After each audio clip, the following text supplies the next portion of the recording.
vitoriana corresponde ao reinado da Rainha Vitória na Inglaterra e vai de 1837 a 1901. Foi o auge da Revolução Industrial e também a época em que se inventou a fotografia, a eletricidade e o telefone. No campo da medicina, no entanto, havíamos avançado muito pouco.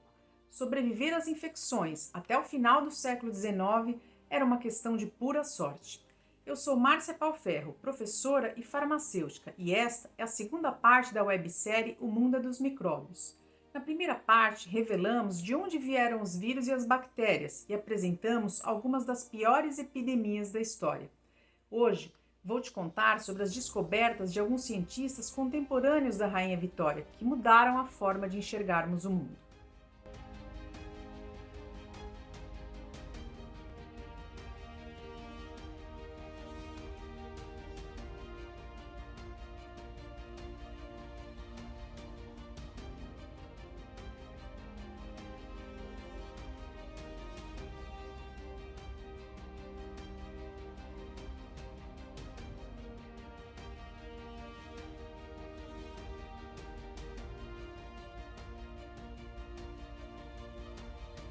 O primeiro passo na batalha da humanidade contra os micróbios era torná-los visíveis. Em meados do século XVII, vários estudiosos se dedicaram ao estudo das lentes e à construção de aparelhos que pudessem ampliar a nossa visão.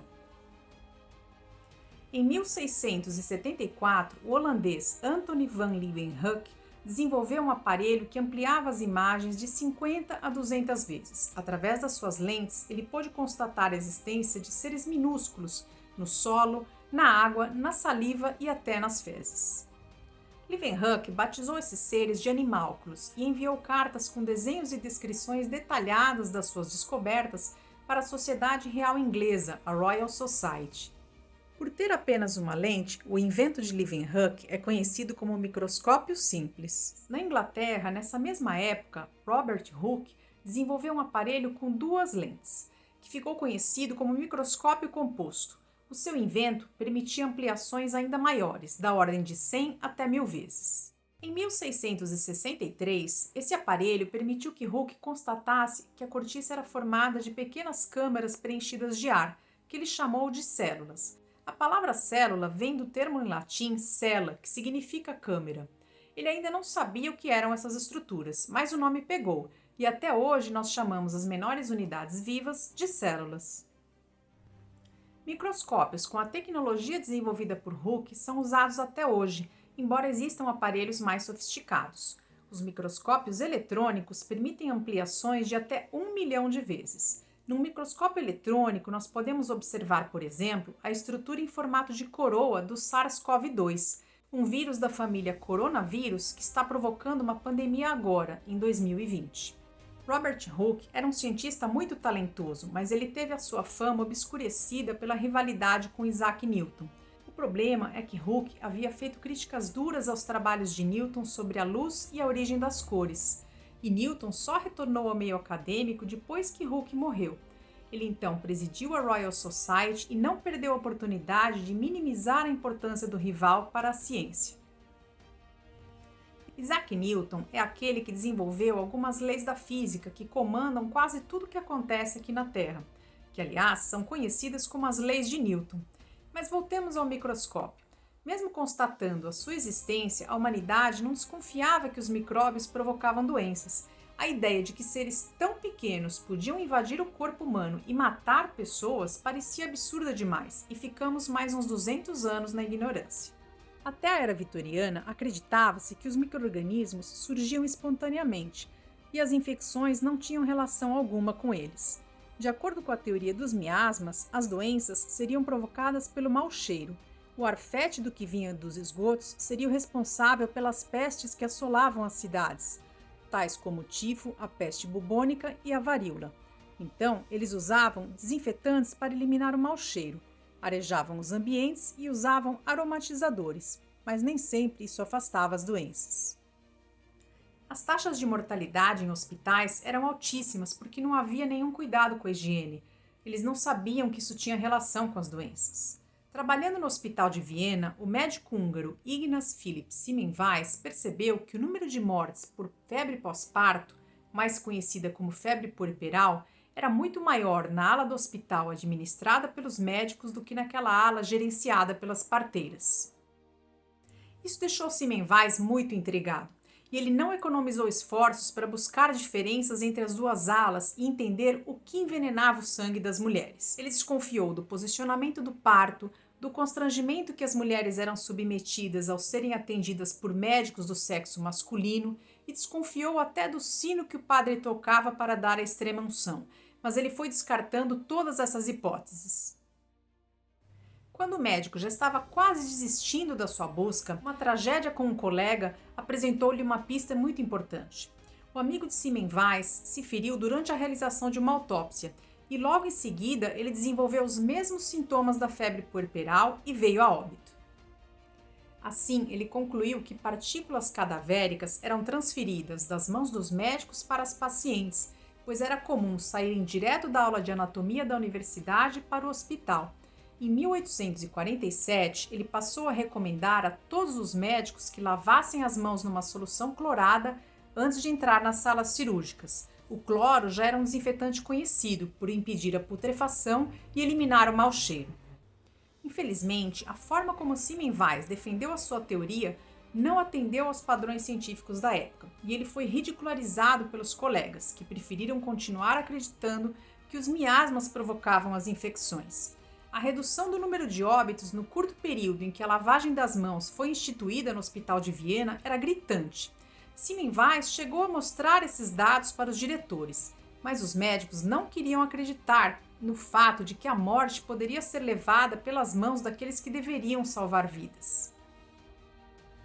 Isso deixou Semmelweis completamente perturbado. Seu comportamento foi se deteriorando de uma tal forma que ele teve que abandonar o exercício da medicina e ser internado em um hospício. Lá, ele acabou falecendo por conta de uma infecção decorrente de um ferimento na mão. Ou seja, ironicamente, ele morreu daquilo que ele tentou combater.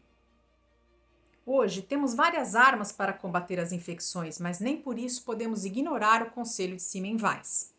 Se todos lavassem as mãos direito e com maior frequência, muitas mortes seriam evitadas.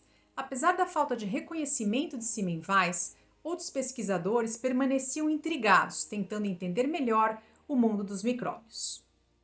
Um desses homens era o francês Louis Pasteur, um químico cujas descobertas tiveram um impacto imenso para a medicina e a microbiologia. Pasteur conseguiu provar que não havia geração espontânea. Ele ferveu o caldo de carne em 2 balões de vidro idênticos para eliminar os micro-organismos pré-existentes. Um dos balões foi vedado para impedir a entrada de ar e o outro permaneceu aberto. Em poucos dias, o caldo do balão aberto ficou turvo e fétido, repleto de micro-organismos. O caldo do balão sem contato com o ar permaneceu limpo. Ele concluiu que havia micróbios no ar e que, ao entrarem em contato com o caldo de carne, eles se multiplicavam e faziam com que o caldo apodrecesse. Assim, ele provou que uma vida só pode surgir a partir de outra vida. Cientistas contemporâneos de Pasteur ajudaram a estabelecer uma relação de causa e efeito entre micróbios e doenças. A teoria dos miasmas também estava com seus dias contados. Um desses pesquisadores é Joseph Lister, um médico inglês que admirava os micróbios desde a infância por influência do pai, que era um microscopista. Lister acompanhava empolgado os trabalhos de Pasteur. Suspeitando do papel dos micro-organismos nas complicações cirúrgicas, ele passou a borrifar ácido fênico durante a realização das cirurgias para eliminar os micróbios do ar. Ele tinha criado a asepsia cirúrgica. Com esse procedimento, Lister operou e salvou a vida de várias pessoas, inclusive um rapaz com fratura exposta na perna. Até então, a morte depois de uma cirurgia tão extensa como essa era quase certa. O resultado surpreendente da sua técnica lhe rendeu uma publicação no The Lancet, em 1867. Mas o que levou Lister ao topo da popularidade foi a extração de um abscesso da axila da Rainha Vitória. O sucesso da cirurgia o transformou em médico oficial da Corte Real, e ele virou uma celebridade dentro e fora do Reino Unido. Talvez você nunca tenha ouvido falar de Lister, mas você deve conhecer um produto chamado Listerine. O nome desse produto é uma homenagem a Joseph Lister. O Listerine foi criado em 1879 como uma solução para fazer a asepsia da pele antes das cirurgias. Os dois americanos que desenvolveram essa fórmula quiseram homenagear o homem que revolucionou a medicina cirúrgica. Atualmente, o produto ainda é comercializado como um antisséptico bucal. Para cirurgias já existem outros produtos melhores. A associação definitiva entre micróbios e doenças coube ao médico alemão Robert Koch, mais um contemporâneo de Pasteur, mas dizem que os dois não se davam muito bem, porque Koch achava injusto que um químico desfrutasse de maior popularidade do que ele, que era médico, na questão de micróbios e doenças. Em 1876, Koch conseguiu provar que havia uma relação de causa e efeito entre as doenças e os micróbios, através de um experimento usando plantas. Ele isolou um micro-organismo de uma planta doente, cultivou e inoculou em outra planta sadia da mesma espécie. Passados alguns dias, a planta sadia desenvolveu a mesma doença. Ele conseguiu isolar e cultivar a mesma espécie de bactéria que estava presente na primeira planta doente. Talvez você já tenha ouvido falar do nome Koch por conta do bacilo de Koch. Foi Robert Koch quem descobriu a bactéria causadora da tuberculose, cujo nome científico é Mycobacterium tuberculosis, mas também é conhecida como bacilo de Koch em homenagem ao talentoso médico. Vamos ser justos, Koch também merece um lugar de destaque na microbiologia. Por último, vou te apresentar o cirurgião norte-americano Walter Reed. Em 1900, ele descobriu que a febre amarela era provocada por um vírus, transmitido aos seres humanos por meio de uma picada do mosquito Aedes aegypti. Esta foi a primeira doença humana atribuída a um vírus. Do Dr. Reed, talvez você nunca tenha ouvido falar, mas eu tenho certeza que você conhece esse mosquito, o Aedes aegypti. Espero que você também saiba que ele pode transmitir não só a febre amarela, mas também a dengue, a zika e a chikungunya. E pensar que o Brasil chegou a eliminar esse mosquito nos anos 50. Mas essa já é uma outra história. Bom, a microbiologia teve muitas contribuições notáveis que não se restringem às pessoas que eu destaquei neste vídeo. Vou deixar algumas indicações de leitura na descrição do vídeo, caso você seja um apaixonado pela história da ciência, assim como eu. Espero pelo menos ter conseguido chamar a sua atenção para o mundo dos micróbios e aproveito para te convidar a assistir a sequência desta série. No próximo vídeo, vou apresentar as primeiras armas eficazes no combate aos micróbios.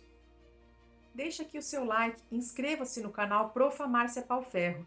Assim você nos incentiva a continuar divulgando informação e também será notificado sempre que tivermos novidades por aqui. Até uma próxima oportunidade!